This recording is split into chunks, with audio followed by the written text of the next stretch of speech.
Hi everyone, welcome to Simply Nail.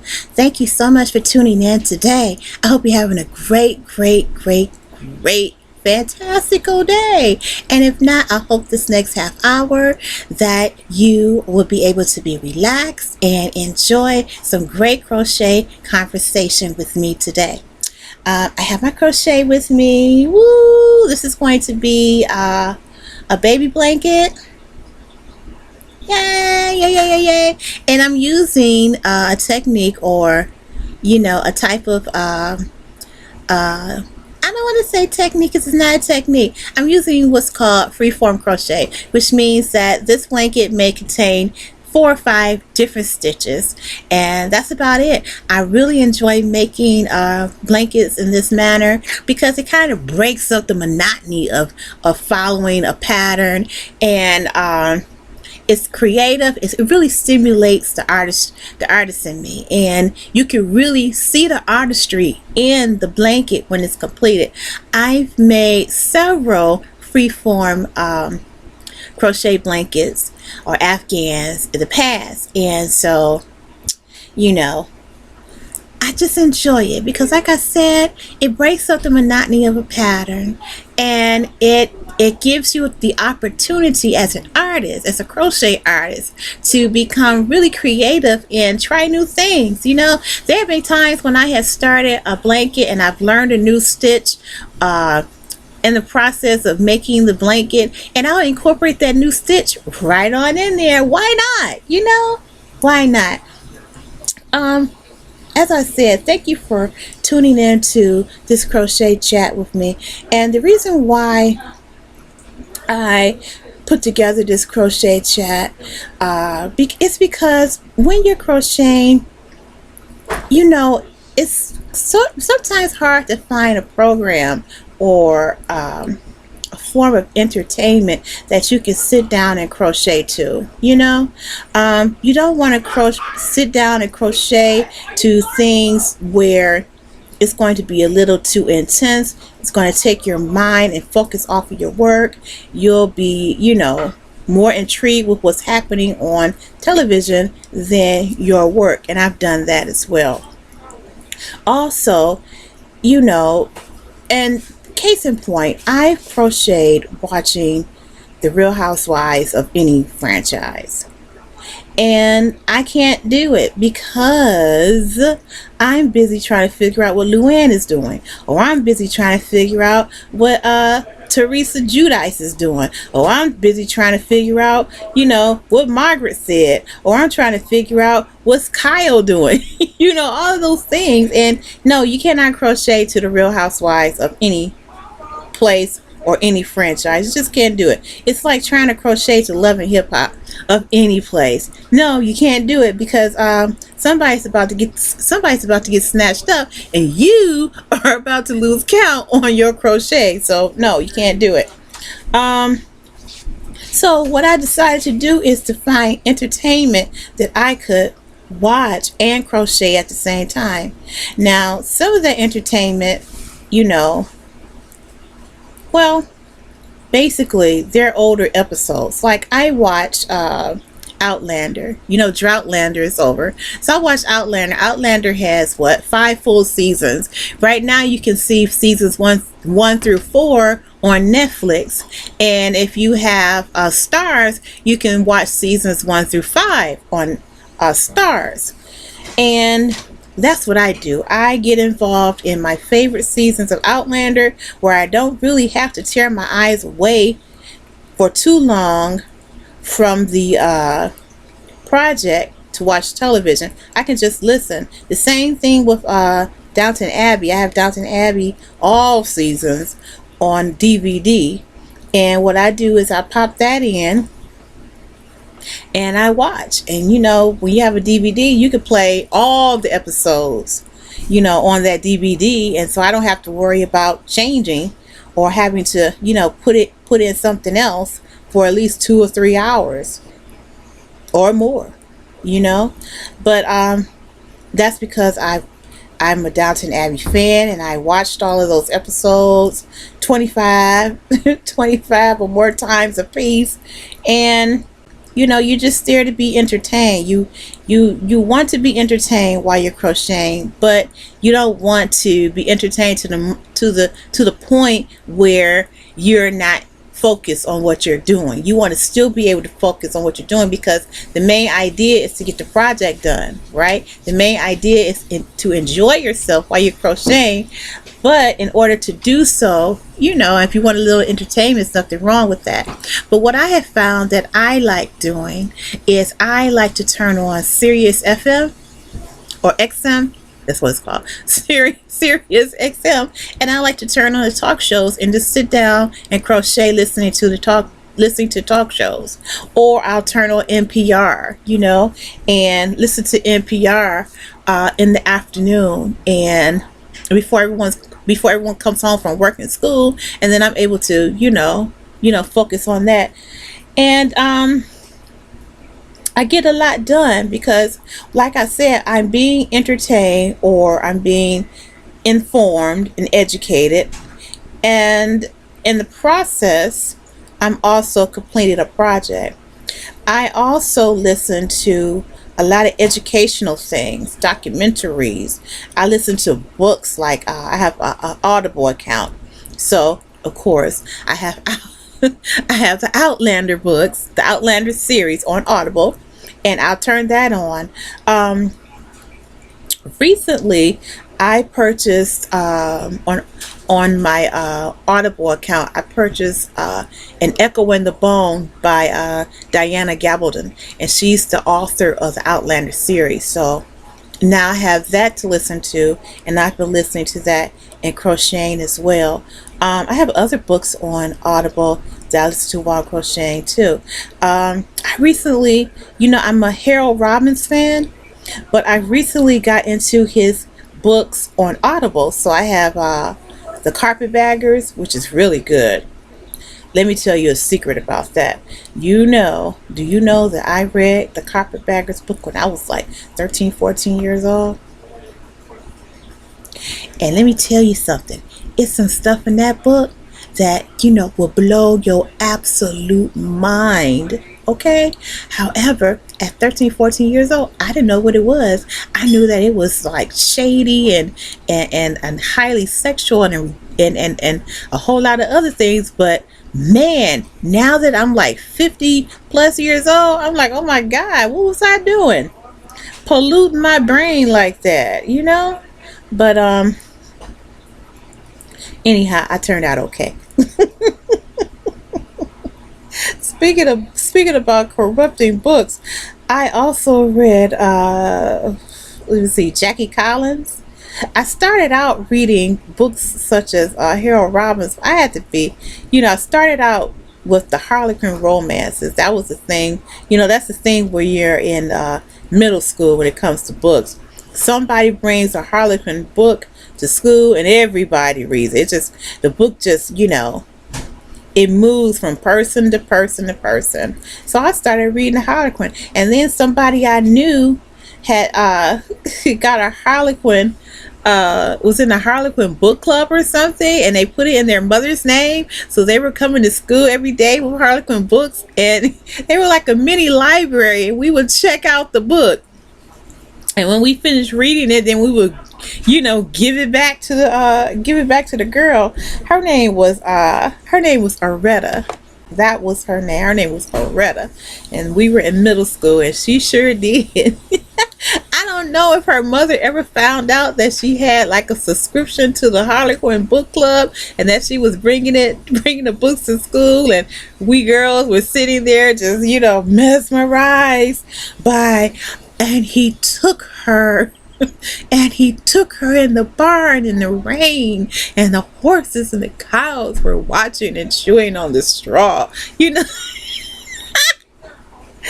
I don't know if she got in trouble, if her mother found out that she was doing that, but I'm gonna tell you, I got in trouble when those books started turning up in my mom's house, and she was like, where in the world did you get this? Of course, I'm a ferocious reader, so of course I never stopped.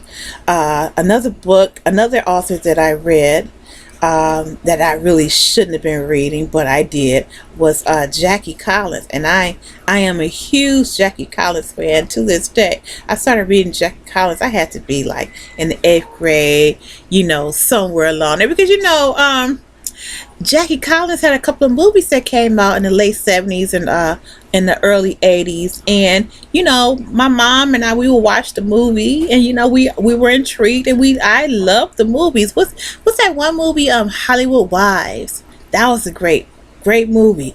But the book is even better. What's the other one? Lucky Chances. Okay, great movie. All right, let me be honest. That movie, I'll give it a 6. Okay, Hollywood Wives, I give that a 10. But Lucky Chances, I'll give it a 6. But let me tell you something. The books are awesome. Okay, just awesome. So I became a huge Jackie Collins fan, and I was reading her books at a young age. I really was. And Donald Goins, he's a Detroiter. He is one of the godfathers of urban literature. And Donald Goins, you can find his books everywhere at the local party stores in Detroit. And I would buy his books and I would read them. And I mean, that guy, one of my favorite authors, hands down, happens to be Donald Goins. And the titles of his book basically told you where he was headed. And one of the reasons why I love Donald Goins is because he wrote about what he knew, and he wrote about the neighborhood of Detroit, because that's where he was from. So he wrote about that, and he wrote about the underbelly, the seedy parts of Detroit, and he wrote about how the Detroit police at that period in time, how they treated black people. And if you want to get an idea of black people's thoughts on police brutality, pick up a Donald Goins book. Okay, but this topic of police brutality and black people, it's not a new subject. It's not a new subject at all. Black writers have been talking about it or writing about it forever. To be honest, forever. Donald Goins writes about police brutality. And if you know the history of Detroit, when Mayor Coleman Young, the first African-American mayor of Detroit, when he was elected to office back, I want to say 1970, 69, 70, 71, somewhere there, his campaign promise was that he was going to clean up the Detroit Police Department. And that's exactly what he did. He got rid of all those racist cops, and he started putting in African-American cops and African-American police chiefs, and all of that craziness that was going on with black people getting billy bops in the alley and all kind of ridiculousness. That stopped. That mess ended. But Donald Goins, he was very prolific in the 3 to 4 year time period that he actively wrote. I believe that he authored maybe around 16 books, and he authored them under different aliases. Of course, he had the books that was under his name, Donald Goins, but then he had another book. He had other books that was under another alias. I think the alias was Kenyatta. No. That was the name of a book. Kenyatta's War or Kenyatta's Quest. Those were that whole series of Kenyatta books.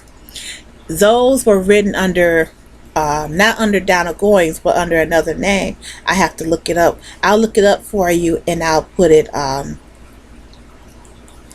either link it in this video description, or I will put it in. I'll come back with the names in another video. So, I shouldn't have been reading the Donald Goins books, I'm going to tell you that. But, believe it or not, it was Donald Goins who described life in the hood when you are addicted to, illicit drugs or substances, it was him and his whole outlook of what that life is about that kind of steered me away from certain things. And Donald, he grew up in a middle class African American family. His father owned the cleaners and whatnot, and was very successful. But Donald went off to war, and as many soldiers do, became addicted to heroin. And so when he came back home with a habit, and that habit led him to the underbelly of Detroit, where having a habit meant that he had to come up with the funds to supply it. So he became a user, he became a dealer, he became a pimp. He did all those things to survive. And his books talk about people who are in that life, in that community. And that's what makes his books so interesting. And that's why a lot of people who are in the world of hip-hop or world of rap, the reason why they regard him so highly is because as a writer, as an author, he told the truth. And then he also showed you it was basically a discretionary tale. It was never pretty. You have to say, one thing you say about Donald Goins is that he wasn't trying to glorify anything. He wasn't glorifying what becoming a dope fiend is about. He never glorified it. He just gave you, he was like the reporter. He was like a journalist. He just gave you the facts. He told you the story and gave you the facts, and you could do with it what you will. That's how Donald Goins wrote. That was his thing. If you know the story of Donald Goins, you also know that he was murdered in a 2-family flat in Highland Park, and his girlfriend was with him, and she was murdered as well. And the urban legend is that the reason why he was murdered was because of the things that he was writing in his book. He didn't name names about that life, but he gave enough clues as to who's who and what's what. And the urban legend is that was his undoing. But, I really think it was probably a drug deal going bad. I think that maybe, perhaps, he owed somebody some money and he did not have it. And, there you go. That's what I believe. Sometimes, when you hear things, you have to, you have to make a judgment call on what you hear, because you can't believe everything. It sounds good, yeah. He was writing about somebody, and so and so figured out that he was writing about him and killed him. Why can't it just be the fact that he owed somebody some money for some drugs, and he told the man, hey, I'm gonna have your money on such and such a day, and he didn't have it and he got dealt with. I mean, I think that's more likely than the other story, because I don't think Donald would have sat back and knowingly wrote. I don't think he would have sat down and wrote.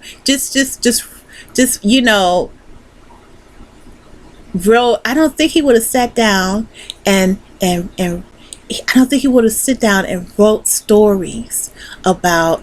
I know he wrote about what he knew and what he lived, but I don't think that he would put his life and the life of his family in jeopardy because, writing too close, too close to life, especially being that he was living in that world. So I really don't think that that was the reason why he was murdered.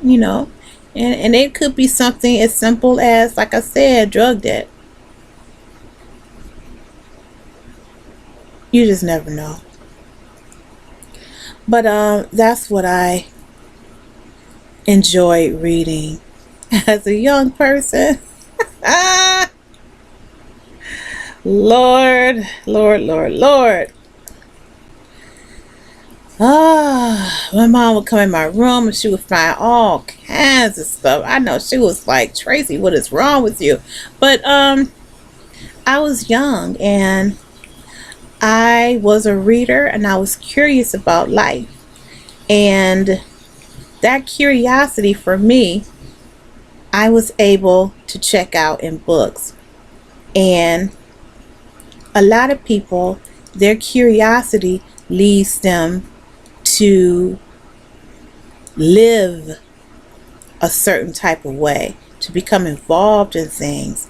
And see, for me, through books, I was able to immerse myself in different things, but without having to go out and experience it. You know, Donald Goins, he wrote so well that I didn't have to go out and experiment with heroin or cocaine. I didn't have to get out here on the corner to know what it's like to be a prostitute. You know, I didn't have to do any of those things to experience what it was like to feel that void of curiosity, you know, about the psychological, you know, mechanisms that places a young black woman on the streets. I didn't have to do that because Donald Goins told me. He told me in his books. Have you ever read any of Donald Goins' books? If so, drop down in the comments and let's talk about it. What are some of your favorite Donald Goins books? Okay, I have my favorites, but I have to say that one of my all-time favorite Donald Goins books has to be Dope Fiend. And the reason that Donald Goins' Dope Fiend is one of my favorite books is because, as I said, Donald, he writes what he knows, and he wrote about the experiences of people, and he just fictionalized it. And one of those experiences is how a young black woman in the city of Detroit, how she became a dope fiend. And the way that it happened for her was a very gradual process, and which is the way it happens for many young black women and black women today. What happens is you become involved in a relationship for a person that you don't know has an addiction, but they do. You just see them maybe used recreationally, you know, you don't think anything about it, but they have a raging habit. All right. And so because of their habit and because they're doing it all the time, what happens is that they want to include you in on the game.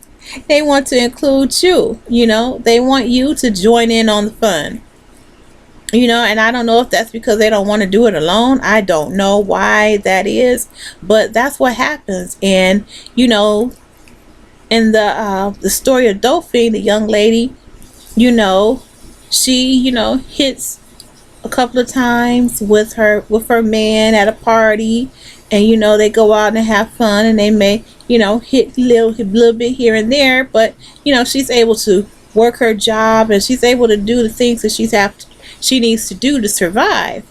But it's this one time when they go to the dope house, and this is another thing that I have to say.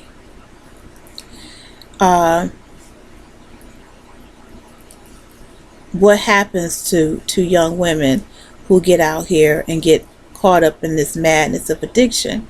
Is that there are people who are out here truly plotting your downfall. Because while she would, maybe hit here or there with her man, and she wasn't an addict, but what happened is the dope man had a crush on her. He really liked her, and he wanted to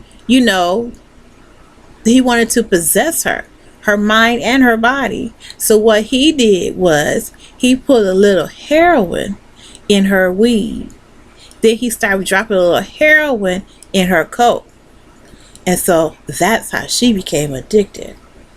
And it was like a subtle type of thing until, child, that's all she was thinking about was getting high. And when she found out that the dope man was putting heroin in her stuff, she was so hurt. She was so hurt because she realized that she was caught up. And she realized she was caught up and that she couldn't get out. That was a very sad story. And you watch the way Donald Goins breaks it down, you see the progression of addiction, and then you see the makings of what's called a dope fiend. Today we call it a crackhead, but you begin to see the makings of a dope fiend and how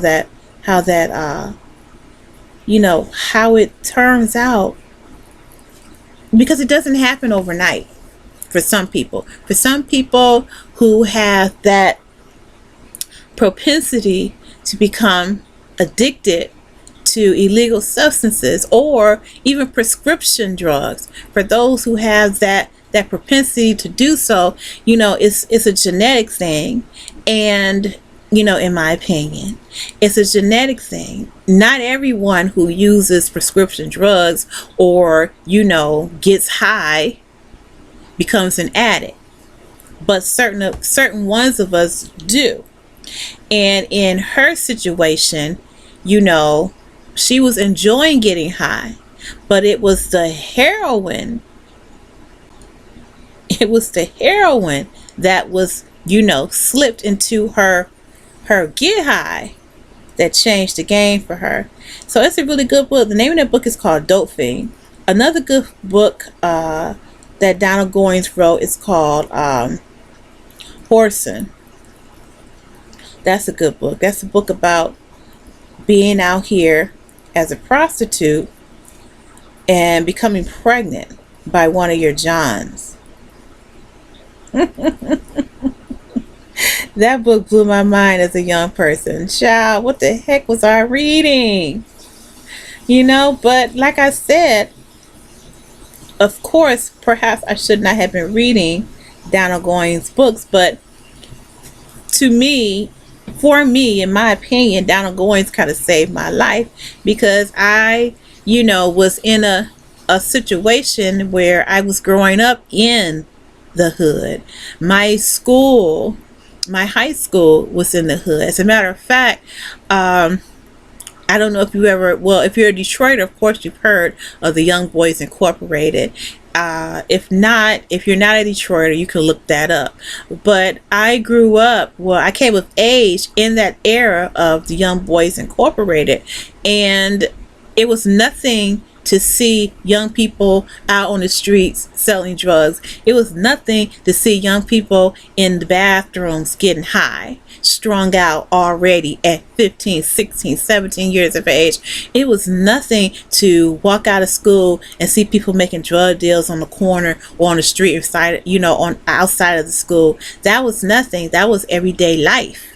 It was everyday life. But I really believe that Donald Goins, reading his books, saved my life, because it kept me away from that element. It kept me away from wanting to be curious about it. I stayed away from that. I've never done heroin. I've never done cocaine. I have smoked weed. I've done that. I have drank alcohol, things of that nature, but I've never become an addict. Not of that per se. Now, if you want to talk about whether or not I'm a food addict, that's a different story. But I'm not a food addict. My situation is that I'm an emotional eater. But that's something that we could talk about during another crochet chat. But it's 30 minutes in, and I hope that you enjoyed this crochet chat. I hope you had an interesting time. I hope you were able to, get some crocheting done while I sat here and chatted with you. I am working, as I said, on a baby Afghan, and I'm using a number 1 lightweight yarn, and I don't like these yarns. And the reason why I purchased this yarn is because it was so cute. It's a mandala yarn, and it's called Sparkle. I bought 2 packs of them. I think I bought 3. It's called the Mandala Sparkle. And I was like, oh, this is so cute. But I didn't realize, and I didn't look on the label to see what weight it was. And it's a 1. And so, I was like, oh, I don't like that. I don't want a number 1. And the reason why I had an issue with it in the first place is because because of my business, and it's the fall winter season, I was been making scarves and cowls and hats and things of that nature for my customers and slippers. So I've been using chunky weight yarn, and once your fingers get attached to the chunky, it's hard to go to a number 1. Okay. And that's what happened. And what frustrated me while I was working on this blanket is the fact that not just the yarn, but what frustrated me the most was that my hook, my stitches kept falling, dropping from my hook. And in this particular blanket I'm doing a freeform blanket, so that means that there are different stitches in this blanket. So I started off with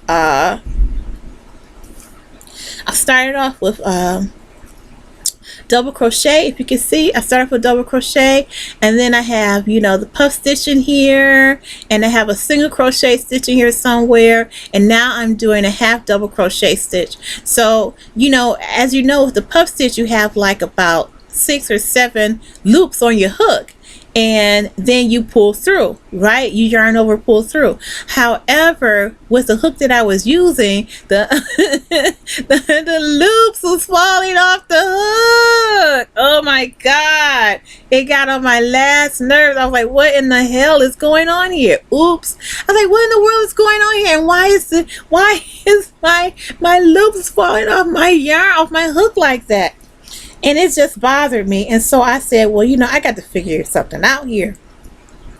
And at the time, I was using my Clover hook, and I have a whole set of Clovers. And I really, I use Clover hooks. Here's a Clover I was using, my 5mm Clover hook, and I love the Clovers. And the reason why I love the Clovers, of course, is because they're ergonomic and they fit so wonderfully in the palm of my hand, and I love them. And so I bought a set of them, and I really enjoyed it. I really enjoyed using the Clover hook, but I can't use it on this blanket because it got on my last nerve, because it kept dropping stitches, and that made me upset. And I'm thinking it's because of the way the hook is designed. So I got this wonderful idea to look back into my toolbox, and I pulled out my boy 5mm hook. And as you see, the hook is a little bit different than the Clover, and the neck is a little longer, to me, in my opinion. Let's see. Yeah, it is. It's a little longer. And just the way the boy hook is made, excuse me, it just grabs. It's grabbing. See that? It's grabbing the yarn. And that alone is making the process so much easier. And I'm able to just, flow through the work. And that's what I absolutely adore. But you can't knock the Clover hooks, because if you crochet for long periods of time, then the Clover hooks are excellent to use. And they are, yes, they are a little expensive, but if I were you and I was looking for a really good hook, I would buy a Clover hook, and I would buy maybe a piece or two at a time. They're on Amazon for like $8 to $10. So spend $20 one month, get two. Spend $20 the next month, get two. Spend $20 the next month, get two more. Because I think a whole pack of Clovers costs almost $80. So you can either do that, just go outright, go and purchase, an entire set of Clover crochet hooks, or you can just buy them piece by piece, and which is what I did. I bought them piece by piece. I also purchased I have Clover, and I also have furls as well. And let me pull out the furls. I love the furls as well, because they are beautiful pieces of work, beautiful pieces of beautiful articles of crochet tools. This is a furls, and this is a 5mm as well. And I love I don't know why I didn't just pull this out as well. I think I'm gonna start working with the furls, because it has a really nice hook too. If you can see that, it has a really nice hook as well. And so I started out with the furls wooden hooks, and I love them because I had a lot of orders for scarves and cows, and I needed that. I was working with a chunky yarn, so having a chunky size furls was perfect. Now, yes, furls are expensive. I understand that. I think this was some type of, I can't think of what it was. I think this was like a Taurus. This is called the furls Taurus, and I believe this cost me about $30 when it first came out. Yeah, it was about $30, and excuse me. I just love them. Furls, I just love using the furls crochet hooks. They're excellent, and they are expensive. And I've been in some Facebook groups where the question comes up, is it worth it? Should I buy a furls? Is it worth it? Should I buy Clover crochet hooks? Is it even worth it? And I have to say, if you are serious about your crochet work, and if you are crochet is part of your business, you're a textile or fiber designer, then yes, it's most definitely the furls and the Clover crochet hooks are definitely worth the investment, because it's really about your being able to crochet for long periods of time, and you want to be able to do so without being in pain.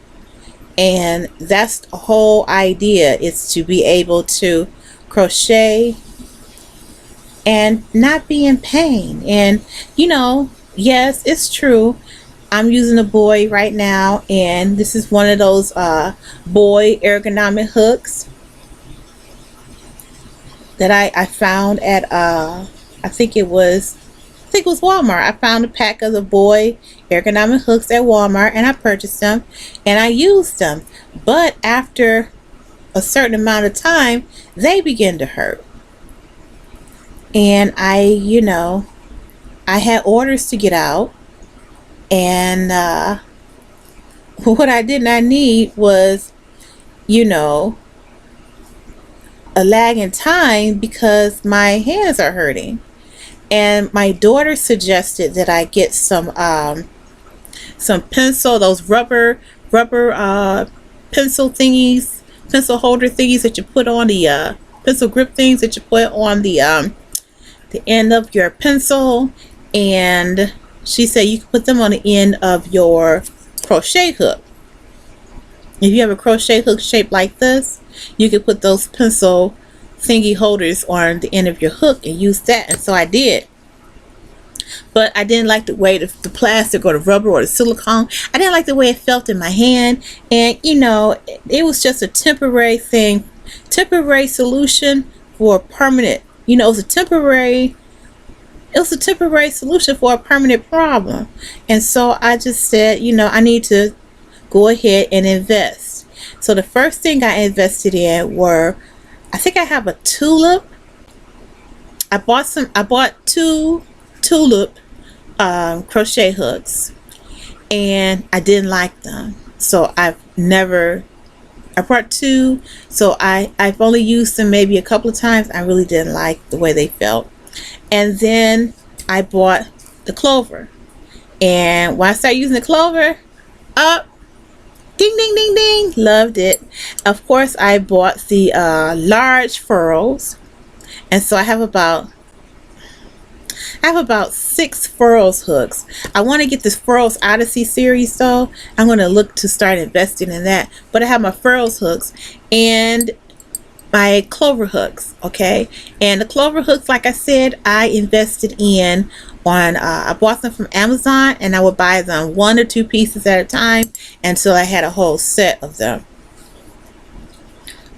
Sometimes you have to do what you have to do. Sometimes you just don't have $80 just to drop on some hooks, right? Right.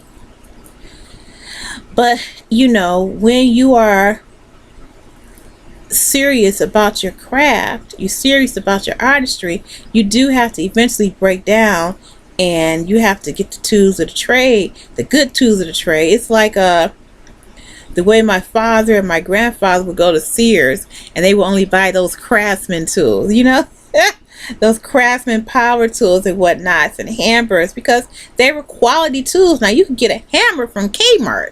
Well, they don't have a Kmart anymore, but you can purchase you can purchase a hammer from any place, but if you want the best, because that's really your craft, that's what you do, then you will go over to Sears, to the Craftsman series, and pick up a really good hammer, a really good saw, really good drill, because that's what the Craftsman series at Sears, that's what that was for. It was for people who were truly serious about their work, about their craft. And the same, goes with crocheting. If you want to be, serious, if you are serious about crocheting, you will eventually find that you're going to have to invest in the tools of the trade that are going to basically, save you. Save you and save your hands. Most importantly, save your hands, because Clover saves my hands. I can just whip through projects without pain. And so, especially with the furrows as well, I can go through projects without being in pain. Let's see what happens. I'm going to switch over to furrows real quick so you can see me work with the furrows, because it has a long neck as well, or I believe they call it a shaft. Let me make sure this is the right size. Okay, it's not the right size. It says 5.5, but let's see what happens. Let's see what happens. Yeah, you see that? It's just smooth. Can you see? Just smooth. And sometimes it's the yarn. Sometimes the yarn contributes to, you having issues with creating stitches and whatnot. And you know what? I've created the wrong stitch. I'm supposed to be this is supposed to be half double crochet, and I done made two I done made two half doubles, but that's fine. You know, no one's going to be paying attention to that. You're not going to be graded on your project. Yeah, I like this. This is good. This is my furls. This was a Taurus. I bought two. I bought this also in pink. I can't think of what that one, the name of that one is, but this is the Taurus one. And it's moving pretty quickly, pretty smoothly. And I think it's because of the type of resin that's used for the furls for this line of crochet hooks. That's why I think it just moves so flawlessly, so smoothly across the yarn and the stitch, and this looks really nice. I love it. I do. But coming up on 45 minutes, so I'm glad. I'm very thankful that you tuned into my channel today. And like I said, I'm going to be making more content of me crocheting and chatting, because, you know, that's something that we crocheters need, you know. I really enjoy crocheting and listening to other people talk, and I enjoy the conversation, and I enjoy, you know, being able to focus on crocheting. But also what I really enjoy too is I enjoy learning new things and listening to people talk and listening to the way their mind, you know, getting a glimpse into their mind and how they think about how they process certain events that's going on in the world. I appreciate that as well, and I'm hoping that you enjoyed listening to me chat about crochet and how my mind thinks and the processes that I go through and the books that I love, the books that I love and that I enjoy. I hope that you enjoyed listening to me chat. And this is what I have so far. Yay! Yay! This is where I am so far on this baby Afghan. Like I said, it's a freeform Afghan, which means it's probably going to end up having about 5 different stitches in there. As I said before, it has it has double crochet, as you can tell. I just finished a row of half double crochet. It has the puff stitch in here as well, and it has maybe a couple of rows of single crochet within here. All right then, so it is 47 minutes after the hour, and I want to thank you for tuning in with me, tuning into my channel, Simply Nail. And I want to say, well, thank you, and tune in next time for my crochet chat. Okay, I will see you and talk to you later. Bye bye, and happy crocheting.